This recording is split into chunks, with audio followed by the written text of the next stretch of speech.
In today's session, we're going to look at the poem Material, and we're going to consider the ways in which, yet again, another poem about the loss of a parent or the reflection of childhood impacts the mentality of the persona that's speaking within the poem. Now, again, we can look at dramatic monologue as a key feature of form here, and this might be one of the ways in which you connect it to an unseen poem, perhaps.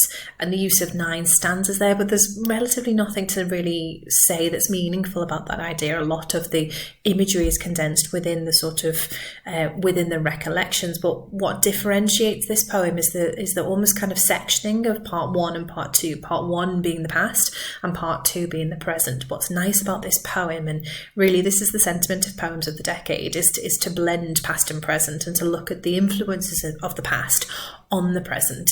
And Material does that in quite an interesting way. The title itself as well, we're going to look at lots of ways in which material could have different connotations, different semantic associations. And that's what's quite nice about this poem. There's a sort of commentary along with it as well. My mother was the hanky queen, and we open with this really kind of familial sense of almost like the nickname, the hanky queen, somebody who is known for this kind of possession.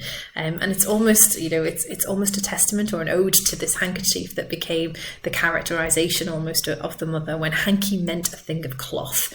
And the values of the past are very much present in this poem. And one of the things about the narrative voice is that they constantly reflect about the ways in which maybe the sentimental or nostalgia of the past has been lost in the present, and we've got this kind of conflict between value systems over different generations, and how maybe her generation is this bridge between old and new, and she can see the new from the vantage point of the old, and there's this sort of tenuous position that she's in where she can see the influence of that generation but also the demands and the pressures of this generation, and feels perhaps tied between the two.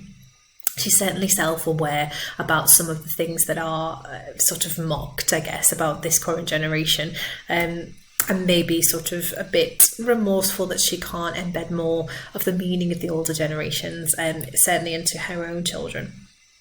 So hanky was a thing of cloth. Now, it's interesting here that some of the descriptions that are used here actually emphasize the dehumanization and insignificance thing, for example. But actually, contrastingly, it's ironic because the material handkerchief is actually incredibly significant.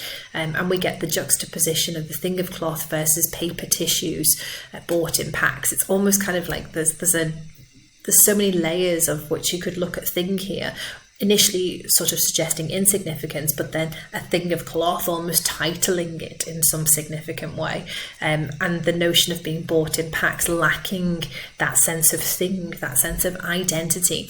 So you've got the contrast that the handkerchief is this one kind of concrete item versus these insignificant packs of